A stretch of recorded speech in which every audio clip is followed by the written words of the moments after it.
दोस्तों नमस्कार। दोस्तों मैं विमल शाही आप सभी लोगों का अपने चैनल में स्वागत करता हूं और उम्मीद करता हूं कि आप लोग सब लोग स्वस्थ होंगे एवं मस्त होंगे। सभी राष्ट्रवादियों सनातनियों से ये निवेदन रहेगा कि आप लोग मेरे चैनल को सब्सक्राइब कर लीजिए और वीडियो को लाइक एवं शेयर भी कीजिए। दोस्तों आज हम लोग बात करेंगे जस्टिस यशवंत वर्मा के बारे में। जी हाँ दोस्तों, जस्टिस यशवंत वर्मा के खिलाफ सुप्रीम कोर्ट में एक याचिका डाली गई थी और सुप्रीम कोर्ट में याचिका डालने वाले थे सुप्रीम कोर्ट के बहुत बड़े वकील कपिल सिब्बल।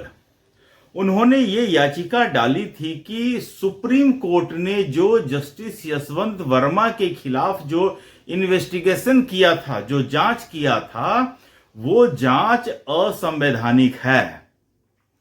और सुप्रीम कोर्ट ने जो अपनी उस जांच की जो रिपोर्ट है, जो राष्ट्रपति और प्रधानमंत्री को भेजा था, जिसके बाद अब उनके खिलाफ, जस्टिस वर्मा के खिलाफ अवमानना का नोटिस होने वाला है सुप्रीम भारत के संसद में, वो अवमानना के प्रोसेस को रोक दिया जाए। ये सारा चीज हो रहा है। आइए जानते हैं विस्तार से।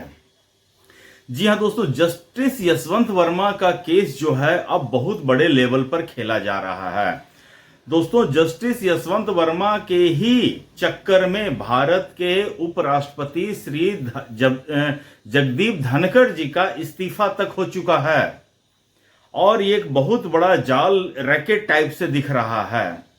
दोस्तों मामला तब संज्ञान में आया जब जस्टिस वर्मा के घर पर नोटों की बोरियां मिली थी, जले हुए नोट पाए गए थे और जब देश में बवाल मचा तो सुप्रीम कोर्ट के उस समय के जो चीफ जस्टिस ऑफ इंडिया थे, जस्टिस संजीव खन्ना, उन्होंने 3 अलग अलग हाई कोर्ट के जजेस को मिलाकर एक पैनल बनाया था और उस पैनल को इस पूरे मामले की जांच करने को कहा गया था और एक रिपोर्ट तैयार करने को कहा गया था।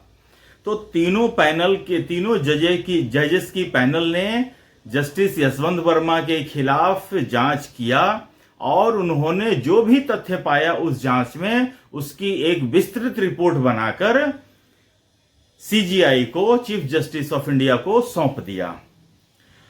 चीफ जस्टिस ऑफ इंडिया ने जब उस रिपोर्ट को पढ़ा तो वो सहम गए थे।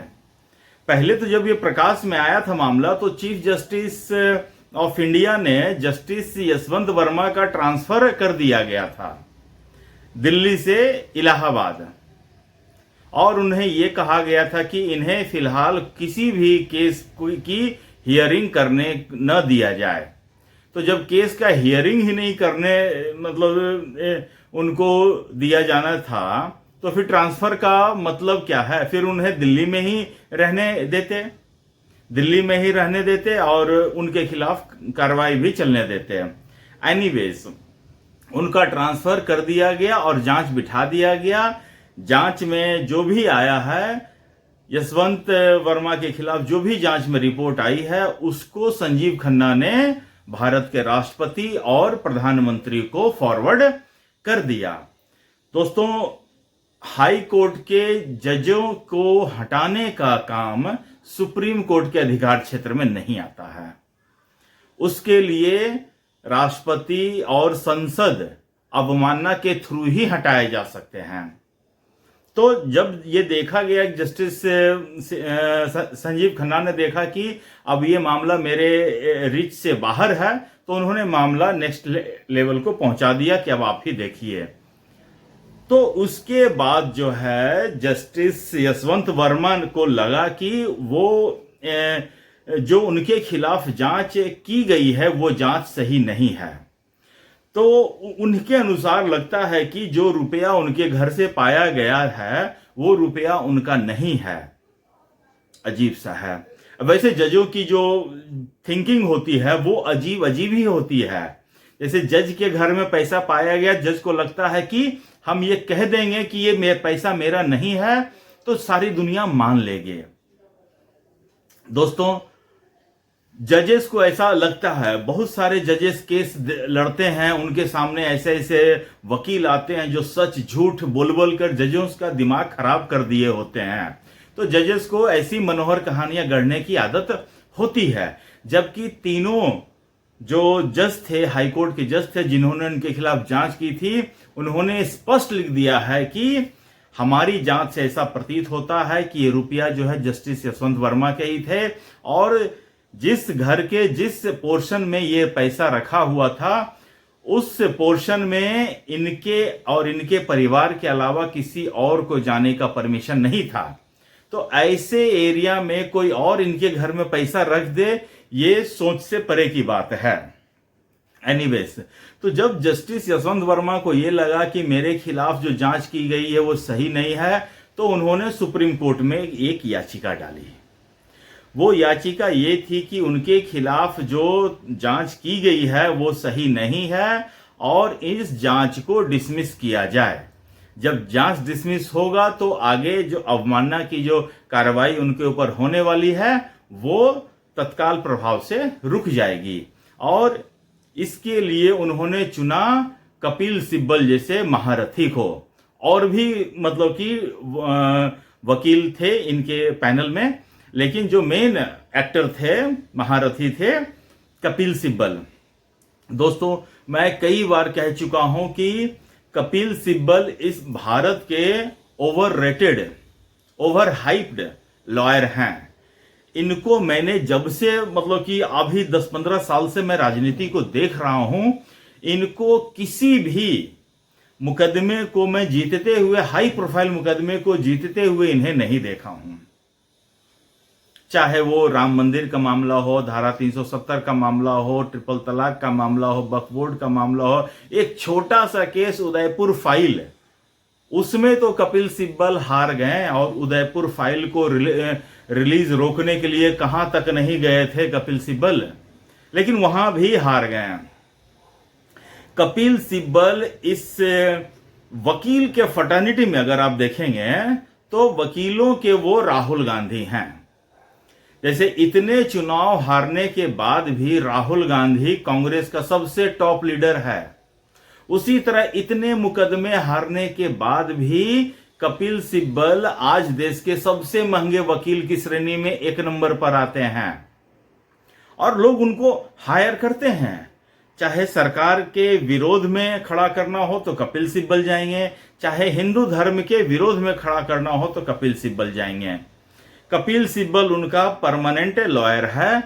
पता नहीं वो लोग इनका फीस कैसे, चलिए जस्टिस वर्मा का तो मैं मान लेता हूं उनके पास अथाह पैसा होगा तो कपिल सिब्बल का फीस वो अफोर्ड कर लेते होंगे, लेकिन कवाड़ी वाले का केस से लड़ते हैं कपिल सिब्बल। अब बताइए कवाड़ी वाले इनका फीस अफोर्ड कर पाएगा? मुझे तो नहीं लगता है। फिर सोचिए कपिल सिब्बल की फंडिंग कहां से होती है। कपिल सिब्बल ही वो आदमी है जब 2011 में जब भ्रष्टाचार भारत में चरम सीमा पर था, कोयला घोटाला चल रहा था, तो कपिल सिब्बल उस समय कानून मंत्री थे।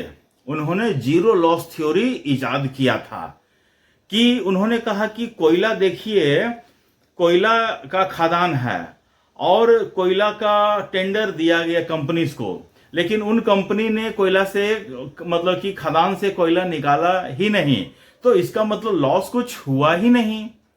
मतलब तो टेंडर दे दिया गया उनको और वो टेंडर वो आगे किसी को बेच दिए, तो इस पूरे प्रोसेस में घोटाला हुआ, ये कपिल सिब्बल उसमें मानने को तैयार ही नहीं थे। एनीवेज, आज हम उसके बारे में, तो कपिल सिब्बल मुंह उठाकर फिर से सुप्रीम कोर्ट पहुंच गए। उन्होंने सुप्रीम कोर्ट से दरखास्त किया कि मिलॉर्ड, ये जो जांच किया गया है ये सुप्रीम कोर्ट के दायरे में जांच करना आता ही नहीं है। तो फिर सुप्रीम कोर्ट ने जांच कैसे कर दी? इसलिए जो सुप्रीम कोर्ट ने जांच की है वो जांच असंवैधानिक है। तो सुप्रीम कोर्ट के जो जज थे जो इस मामले को सुन रहे थे, उन्होंने कपिल सिब्बल को कानून का पाठ पढ़ाया। उन्होंने कपिल सिब्बल से कहा कि कपिल सिब्बल, आप पता नहीं कहां से वकालत पढ़ के आए हैं, भारत से पढ़ के आए हैं या युगांडा से पढ़ के आए हैं, ये कानून का उन्होंने धाराएं बताई और उन्होंने कहा कि ये सारे धाराएं पढ़ लीजिए, इन सब शक्तियों के आधार पर हमें ये पावर मिलता है, हमारा ये अधिकार क्षेत्र में आता है कि हम अपने जज, किसी हाई कोर्ट पर लगे भ्रष्टाचार के जज की जांच हम करवा सकते हैं। और मिलॉर्ड ने यह भी कहा कपिल सिब्बल से कि आपके खिलाफ अगर जो भी मतलब कि जांच की गई है वो सब कुछ सही है और हमने अपनी रिपोर्ट आगे फॉरवर्ड कर दी है। अब जब अवमानना का जब चर्चा चलेगा तब आप वहां जाकर अपनी सफाई में जो देना है सो दे सकते हैं, उसके अलावा आपके पास और कोई ऑप्शन नहीं है। अब देखिए, कपिल सिब्बल राज्यसभा के भी सदस्य हैं, समाजवादी पार्टी से आते हैं, तो समाजवादी पार्टी इंडी हो सब एक ही है, तो समाजवादी पार्टी से राज्यसभा के सांसद हैं। अब वो जो है जस्टिस वर्मा का बचाव राज्यसभा में भी करेंगे, एक जगह से मुंह का खाए हैं, अब जाके वो राज्यसभा में भी जस्टिस यशवंत वर्मा के पक्ष में अपनी दलील रखेंगे।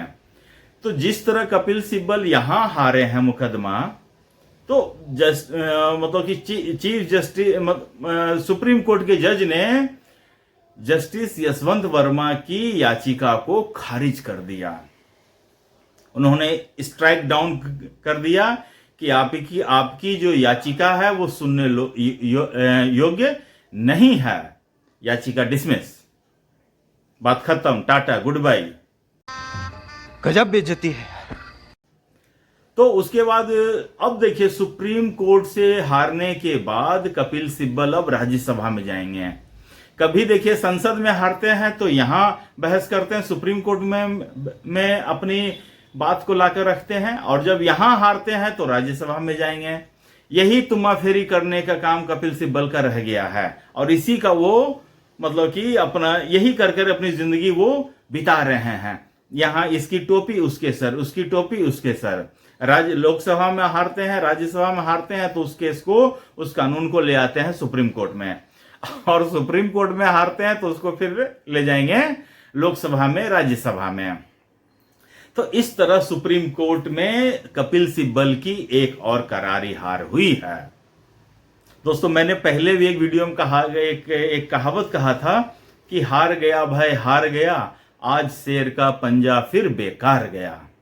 लेकिन कपिल सिब्बल किसी भी मायने में शेर नहीं है। हाँ, कागज के शेर जरूर हैं, लेकिन जिस तरह कहते हैं ना कि कागज के फूल से कभी खुशबू नहीं आ सकती है, उसी तरह कपिल सिब्बल कागज के शेर हैं, और कागज के शेर कभी अपना ढंग से प्रदर्शन कर नहीं पाती है। कपिल सिब्बल में वो काबिलियत ही नहीं रही है। जितने लोग उनके पास जाते हैं झोला भर भर के पैसा लेके उनके झोली में डालते हैं, भगवान ही मालिक है उनका। तो दोस्तों, मुझे आज इतना ही अपडेट देना था। आप लोग अपना ख्याल रखिए, स्वस्थ रहिए, मस्त रहिए। तब तक ले नमस्कार, बाय।